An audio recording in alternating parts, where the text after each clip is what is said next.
Hello my dear boys and girls, I'm back again with another video and this time it's your poem Birches written by Robert Frost. This is video number 1 and after finishing video 1 and video 2, we will have more than 50 multiple choice questions on the poem Birches. Now let us begin. Birches is one of the most popular of Robert Frost's blank verse creations and it was first published in 1916 in his book Mountain Interval. Question 1. The poem Birches consists of dash lines 57, 59, 58 or 60. The right answer is option 2, 59. The poem Birches consists of 59 lines. Now, question number 2. The setting of the poem Birches is flower garden on the outskirts of a village, a birch-filled forest during winter, woods where hemlocks grow on an island far away from civilization. The right answer is option 2, a birch-filled forest during winter. Winter is also very important. Not during summer, not during monsoon, but during winter. The next one now. Question 3. Which of the following aspects is not, keep this in mind, not implied in Birches? Amorous.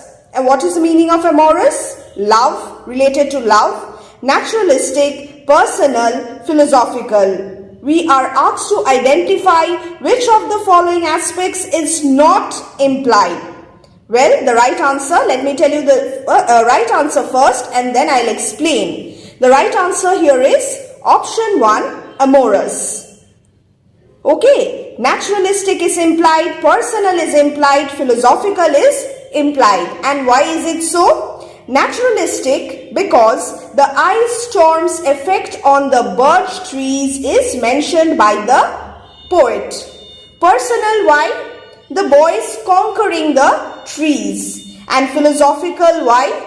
There is a balance between reality and idealism in the poem. So we have these three aspects, but we do not have amorous, related to love. The next one now. Birches was originally titled Swinging on Birches, Swinging Birches, Swinging or Birches. The right answer is Frost had initially titled the poem Swinging Birches. It's option 2. Question 5. The poem Birches is written in free verse, blank verse, both 1 and 2 or none of the above. The right answer is the poem Birches is written in blank verse. Now what is blank verse? Verse without rhyme is blank verse without rhyme. Keep this in mind. Especially that which uses iambic pentameters. Keep these words in mind. If you get such questions, then you will be able to answer all the questions properly.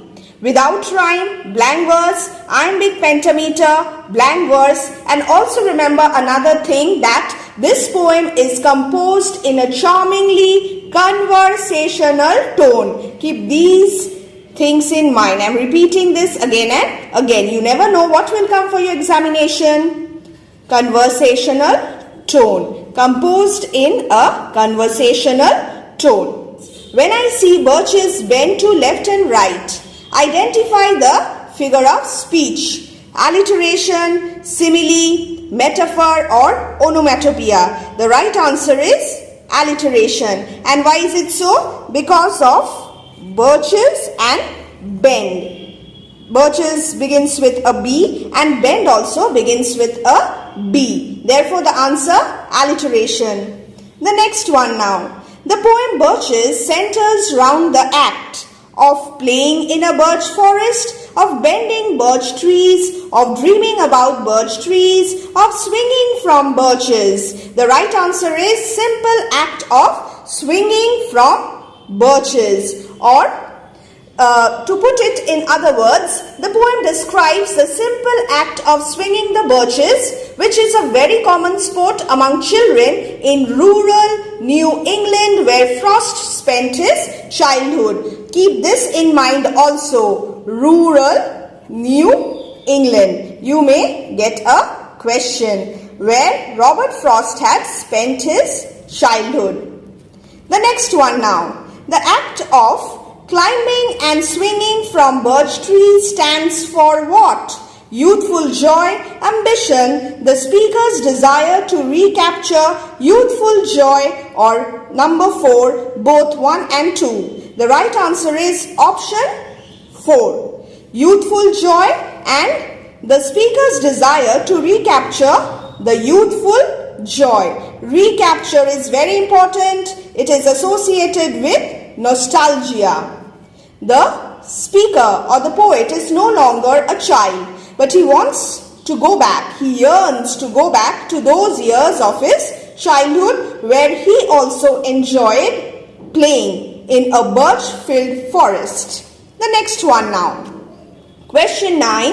Climbing birch trees represents what? The speaker's acceptance of inevitability of death, the speaker's recollection of youth, the speaker's freedom, the speaker's desire to transcend ordinary, unimaginative circumstances. Well, option 1 is not right. Option 2, recollection of youth. No, we have recollection of what? Of childhood. This option is also not the right answer. The speaker's freedom. No, not necessarily. The most appropriate answer is option 4, the speaker's desire to transcend ordinary, unimaginative circumstances. Next one, question 10. The straighter, darker trees represent normality and the boring nature of everyday life. The speaker's authoritarian father, huge trees and foliage, fact and fancy. The right answer is normality and the boring nature of everyday life. There is a use of contrasts in the poem, juxtaposition of opposites. We have the birch trees bending to the right and bending to the left, but there are also trees in the surrounding which are straighter, a contrast. Question 11 related to question 10. Which of the following have been juxtaposed in birches? Juxtaposition, place side by side, contrast, opposites. Hope and fear, birches of different places, stooped birches and surrounding upright trees, or evergreen and deciduous trees. Well, here there is a slight mistake. Let me just rectify it. Evergreen trees. So, I am reading the options once again. Hope and fear, birches of different places, stooped birches and surrounding upright trees, evergreen and deciduous trees. The right answer is stooped birches and surrounding upright trees. The juxtaposition, stooped bent birches and the straighter upright trees. I like to think some boys been swinging them. What does the expression like to think suggest? The speaker's philosophy of life, the speaker's certainty or conviction, the speaker's imagination, or the speaker's dream. The right answer is option 3, the speaker's imagination. He would like to think. He is not sure, he is not certain, but he would like to think. So, option 2 is not right. Certainty or conviction is not right. The speaker's imagination is the right option. The next one now. Question 13. But swinging doesn't bend them down to stay as ice storms do. What does but imply? But. The speaker's rationality and common sense, the speaker's imagination, the speaker's foolishness, none of the above. The right answer is the speaker's rationality and common sense. He would like to believe that some country boy was swinging the birches, but he knows that it is the ice storms which have bent the birch trees. What causes the birches down to stay? Wind, frost, ice storms or swinging? The right answer is option 3, ice storms. But swinging doesn't bend them down to stay as ice storms do. The next one. Which technique is not used in the poem Birches? Not used. Onomatopoeia, sibilance, consonance or pun? The right answer is pun. We have onomatopoeia, we have sibilance, we have consonance. Well, I will explain these terms later as I proceed with the other multiple choice questions. Here the right answer is 4. Pun is not used in the poem Birches. Which of the following is not a theme of the poem Birches? The ephemeral nature of life on earth, revisiting one's childhood, the relation between fact and fiction, nature of truth. The right answer is the ephemeral nature of human life on earth. We have the theme of revisiting one's childhood. There is also a mention of the relation between fact and fiction, and this poem is an exploration of the nature of truth. The next question now. The speaker wishes to be able to revisit the childhood experience of swinging the birches in order to get dash, respite from the adult world. A momentary respite, a permanent respite, an absolute respite or a relative respite. The most appropriate answer, the most appropriate word to be used here is momentary. To get momentary respite. The next one now, question 18. What according to the poet are explanations for the truth behind the state of bent birch trees? The strong breeze, many boys, a young man, some country boy and ice storms. What are the 2 probable causes according to the poet, according to the speaker? The right answer is some country boy and ice storms. The next question now. Which of the following is a subjective? You have objective, subjective. Here the question is subjective explanation based on fantasy. The objective explanation is based on facts. The subjective explanation is based on fantasy, imagination. And the options now. Listen to this very carefully. The ice storms is responsible for the state of the bent birch trees. Some country boy must have indulged in swinging the birches, thereby bending them. A strong wind is blowing or none of the above. Which one do you think is a subjective explanation of the bent birch trees and which is based on fantasy and imagination? Yes, option 2 is the right answer. The poet would like to imagine that some country boy must have indulged in swinging the birches, thereby bending them. And there is also the objective based, fact-based explanation regarding the bent birches. And that is, the ice storm is responsible for the state of the bent birch trees. This is the objective explanation and this is the subjective explanation. Question 20. I like to think some boys been swinging them. The repetition of S sounds in the third line of the poem is onomatopoeia, simile, personification or sibilance. The right answer is sibilance. Now sibilance is a new term. I have not explained this earlier. I will do so now. What is sibilance? Sibilance is hissing sounds that come from the words with S, Z, SH and ZH. Hissing sound. Some. Boys. Swinging. This is sibilance. Therefore, the right option is option 4. Question 21. A reference to context extract.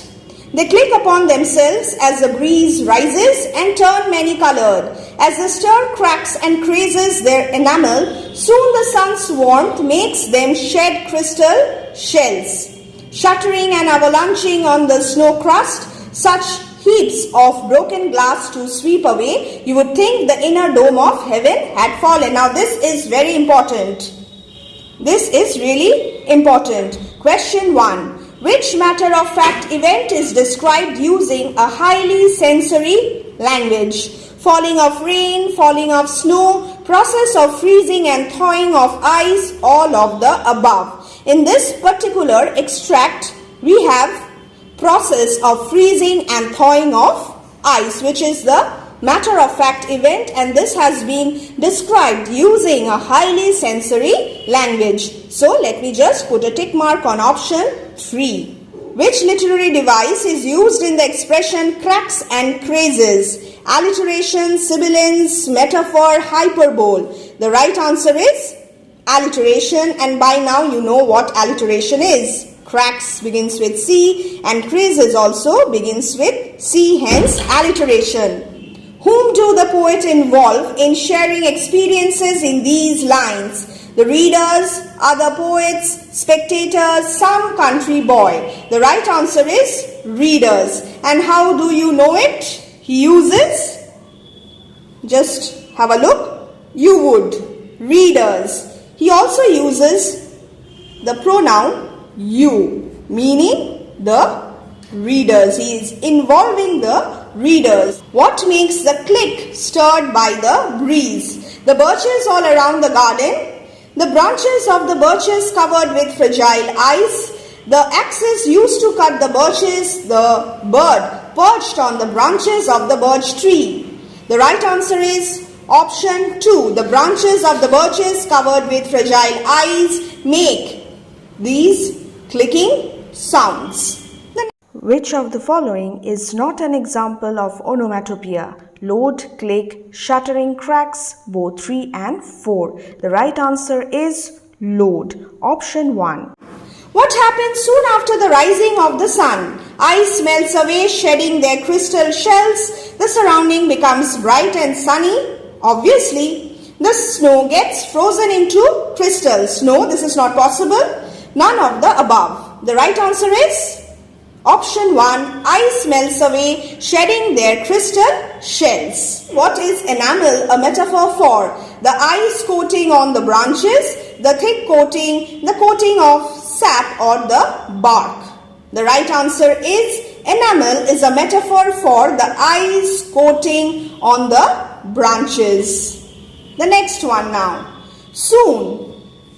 Well, let me just adjust this for you. Soon the sun's warmth makes them shed crystal shells. Identify the poetic device. Sibilance, simile, alliteration, both 1 and 3. The right answer is both 1 and 3. Why is this an example of sibilance? Because of the hissing sound. Just read along. Soon the sun's makes shells, S, the hissing sound S. An alliteration, soon, S, suns begins with S, and here also we have shed beginning with S, shells beginning with S. Alliteration, therefore, alliteration and sibilance, both 1 and 3. Soon the sun's warmth makes them shed crystal shells, shattering and avalanching on the snow crust. Which of the following poetic devices is not used here? Hyperbole. You know what is hyperbole? For emphasis. Hyperbole is used for emphasis. This is exaggeration, when you exaggerate. Exaggeration. Alliteration, you know. Assonance. And what is assonance? Assonance is the repetition of vowel sounds in the same line. For example, we have the sound A in shattering, avalanching. Just read avalanching on the snow crust. Example of assonance. Again, what is consonance? Consonance is a repetition of consonant sounds in the line. This line. Soon the sun's warmth makes them shed crystal shells. Let us analyze now. Which alphabet, which sound rather, is repeated here. Soon the sun's warmth makes them shed crystal shells. The repetition of the sound L. Crystal and shells. So, here hyperbole, alliteration, assonance and consonance, all these poetic devices are used. Which poetic device is not used? Transferred epithet. What is inner dome of heaven compared to? Broken logs, broken snow crust, broken glass, none of the above. The right answer is option 3, broken glass. Such heaps of broken glass to sweep away, you would think the inner dome of heaven had fallen. Question 22. Such heaps of broken glass to sweep away. What imagery is used here? Auditory imagery, tactile imagery, visual imagery, olfactory imagery. Now what is imagery? Imagery is used to make readers perceive things involving their 5 senses.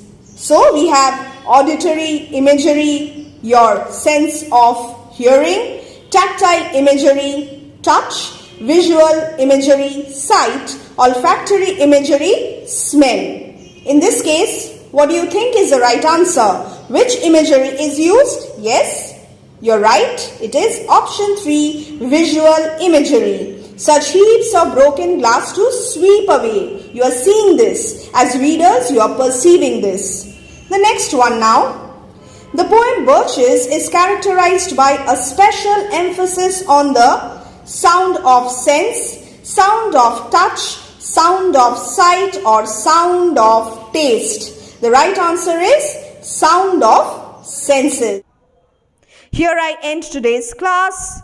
Don't forget to watch video number 2, which will be uploaded very soon. Birches by Robert Frost is a complex poem, and I hope I am of some help to all of you. May God bless you and prepare well. Bye.